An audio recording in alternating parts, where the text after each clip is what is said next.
Vande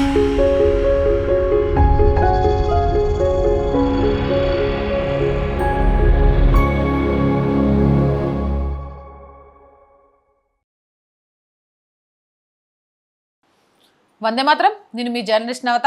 welcome to R voice. నిన్న మోదీ ప్రభుత్వం ప్రవేశపెట్టిన 131వ రాజ్యాంగ సవరణ బిల్లు పార్లమెంట్లో వీగిపోయింది. అసలు ఈ 131వ రాజ్యాంగ సవరణ బిల్లులో ఏమేమి ఉన్నాయి? ఇది నిన్న పార్లమెంట్లో ఓడిపోవడం వల్ల భవిష్యత్తులో తల ఎత్తే ఇబ్బందులేంటి? ఈ వీడియో ద్వారా పూర్తిగా అందిస్తాను. ఎక్కడ స్కిప్ చేయకుండా చూడండి, వీలైనంతగా షేర్ చేయండి.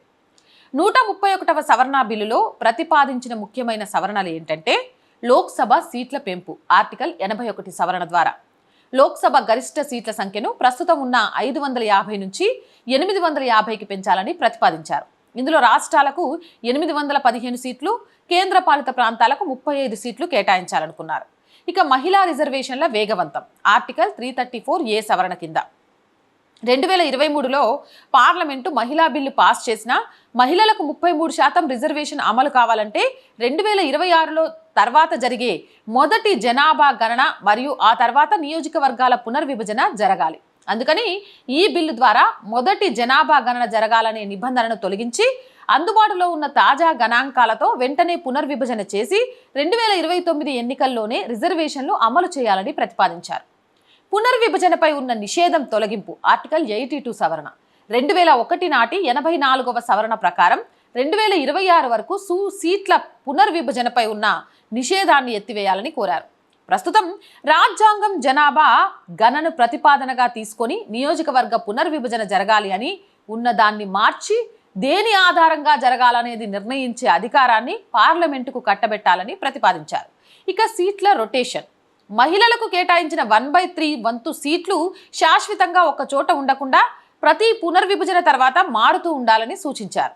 ఇక అసెంబ్లీ సీట్ల మార్పు ఆర్టికల్ 170 సవరణ రాష్ట్ర శాసనసభల సీట్ల సంఖ్యను కూడా జనాభా ప్రాతిపదికన పెంచేందుకు మరియు సర్దుబాటు చేసేందుకు వీలుగా మార్పులు ప్రతిపాదించారు. అంటే రాజ్యాంగ సవరణ బిల్లును ఒక ప్యాకేజీలా తీసుకువచ్చింది. అంటే మహిళా రిజర్వేషన్లు, నియోజకవర్గాల పునర్విభజన మరియు లోక్సభ సీట్ల పెంపు ఈ మూడిటిని ఒక్కదానితో ఒకటి ముడిపెడుతూ ఈ సవరణను ప్రతిపాదించింది.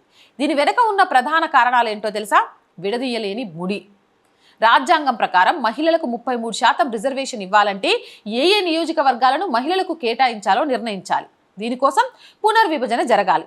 పునర్విభజన జరగాలంటే సీట్ల సంఖ్య పెరగాలి, లేదంటే ఉన్న సీట్లలోనే సర్దుబాటు చేయాలి. ఇప్పటికే ఉన్న మగ ఎంపీలకు పోటీ చేసే సీట్ల సంఖ్య తగ్గిపోతుంది.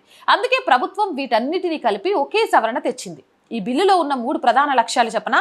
మహిళా రిజర్వేషన్ల తక్షణ అమలు, జనాభా గణన పూర్తయ్యాకే రిజర్వేషన్లు అనే పాత నిబంధనను తొలగించి 2029లోనే రిజర్వేషన్లను అమలు చేయాలని ఈ బిల్లులో ప్రతిపాదించింది. అంటే మహిళలకు ప్రాధాన్యత రేపు రాబోయే ఎన్నికల నుంచే జరగాలి. ప్రస్తుతం ఉన్న 543 సీట్లను 816 లేదా 850కి పెంచడం ద్వారా కొత్తగా వచ్చే మహిళా కోటాను సులువుగా సర్దుబాటు చేయవచ్చునని భావించారు. సీట్లు పెంచినప్పుడు పాత నిష్పత్తి మారకుండా చూస్తామని హామీ కూడా ఇచ్చారు. ఇక అంటే ఉత్తరాదికి సీట్లు పెరిగినా దక్షిణాది రాష్ట్రాల ప్రస్తుత వాటా తగ్గకుండా ఉండేలా చట్టబద్ధమైన హామీ ఇవ్వాలని చూశారు.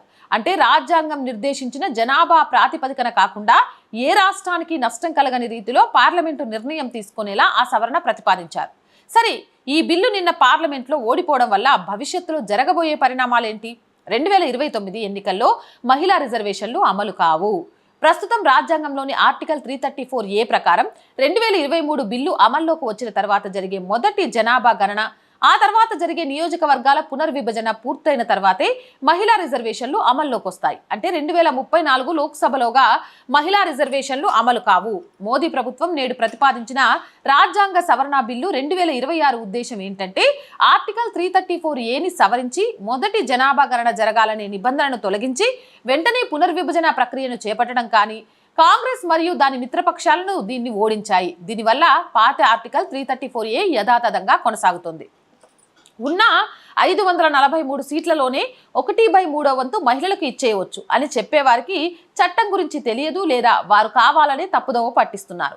334A ప్రకారం జనాభా గణన పూర్తి కాకుండా ఇది జరగడం సాధ్యం కాదు. ఇక అసలైన పునర్విభజన ఖచ్చితంగా జరుగుతుంది. ప్రస్తుతం ఆర్టికల్ 81(1) ప్రకారం లోక్సభలో గరిష్ట సీట్ల సంఖ్య 550కే పరిమితం చేయబడింది. ప్రస్తుతం ఆర్టికల్ 81(2) ప్రకారం ప్రతి రాష్ట్రానికి కేటాయించే సీట్ల సంఖ్య ఆ రాష్ట్ర జనాభా నిష్పత్తికి అనుగుణంగా ఉండాలి. అంటే 60 లక్షల కంటే తక్కువ జనాభా ఉన్న చిన్న రాష్ట్రాలు కేంద్రపాలిత ప్రాంతాలకు తప్ప.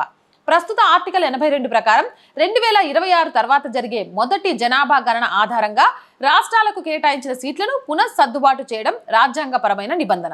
ఇది తప్పనిసరిగా జరిగి తీరాలి. అందుకే మోదీ ప్రభుత్వం రాజ్యాంగ సవరణ బిల్లు 2026 ద్వారా ఇవి చేయాలని భావించింది. గరిష్ట సీట్ల సంఖ్యను 550 నుంచి 850కి పెంచడం, అంటే ప్రస్తుతం ఉన్న 543 సీట్లను 816కి పెంచడం, 2011 జనాభా గణన ఆధారంగా పునర్విభజన చేయడం, ప్రతి రాష్ట్రానికి ప్రస్తుతం ఉన్న సీట్ల నిష్పత్తిని అలాగే కొనసాగిస్తామని 50% సీట్ల ఫార్ములా ద్వారా హామీ ఇవ్వడం. ఎందుకంటే రాజ్యాంగం నిర్దేశించినట్లు జనాభా ఆధారంగా చేస్తే దక్షిణాది రాష్ట్రాలు భయపడుతున్నట్లే నియోజకవర్గాలు తగ్గుతాయి. కాంగ్రెస్ మరియు దాని మిత్రపక్షాలు పై సవరణలన్నింటినీ ఓడించాయి. అయితే ఇప్పుడు ఏం జరుగుతుంది అనేది కదా మీ ప్రశ్న. చెప్తా వినండి. 2027లో జనాభా గణన ఫలితాలు వచ్చిన తర్వాత పునర్విభజన ప్రక్రియ మొదలవుతుంది. సీట్లను పెంచే రాజ్యాంగ సవరణ బిల్లు ఓడిపోయింది కాబట్టి మొత్తం సీట్ల సంఖ్య 543 దగ్గరే నిలిచిపోతుంది. 2027 జనాభా ప్రాతిపదికన రాష్ట్రాలకు సీట్లు కేటాయించబడతాయి. ప్రస్తుతం సీట్ల నిష్పత్తిని కాపాడతామని మోదీ ప్రభుత్వం ప్రతిపాదించిన అంటే 50% ఫార్ములా వర్తించదు. ఎందుకంటే ఆ బిల్లును వీరు ఓడించారు. అంటే ఇప్పుడు కూడా పునర్విభజన అయితే జరుగుతుంది, కానీ అది ప్రస్తుత జనాభా ప్రకారం జరుగుతుంది. దీనివల్ల జనాభా నియంత్రణ పాటించిన దక్షిణాది రాష్ట్రాలు ఇప్పటికే ఉన్న తమ కొన్ని సీట్ల వాటాను కోల్పోతాయి. చివరగా దీనివల్ల కాంగ్రెస్ సాధించింది ఏంటి? మహిళా రిజర్వేషన్ బిల్లు తక్షణమే అమలు కాకుండా అడ్డుకొని దానిని 2034కి లేదా ఆ పైకి నెట్టేసింది. మొత్తం సీట్ల సంఖ్యను పెంచకుండా మరియు దక్షిణాది రాష్ట్రాల సీట్ల నిష్పత్తికి ఎటువంటి రక్షణ లేకుండానే పునర్విభజన జరిగేలా చేసింది.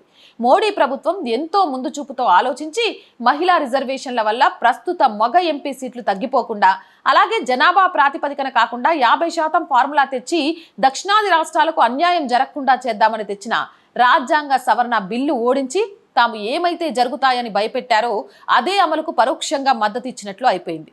ఈ సవరణ బిల్లు గురించి నాకు అర్థమైంది చెప్పాను. ఏమైనా తప్పులుంటే సరిచేస్తాను. మీకు తెలిసిన ఏమన్నా ఉంటే కామెంట్ సెక్షన్లో పెట్టండి.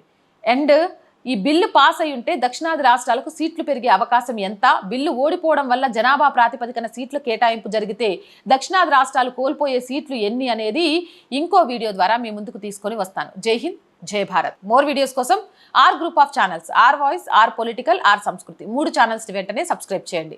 అండ్ కంటెంట్ బాగుంది అనిపిస్తే లైక్ చేయండి, షేర్ చేయండి. అండ్ రోజు చెప్తుందేనండి, ఆర్ వాయిస్ని ఆర్థికంగా ఆదుకునే బాధ్యత మీదే. చాలా సమస్యలతో ఉక్కిరిబిక్కిరవుతూ ఆర్ వాయిస్లో కొంత వీడియోలు ఆలస్యం అవ్వడానికి కూడా అదే కారణం అవుతుంది.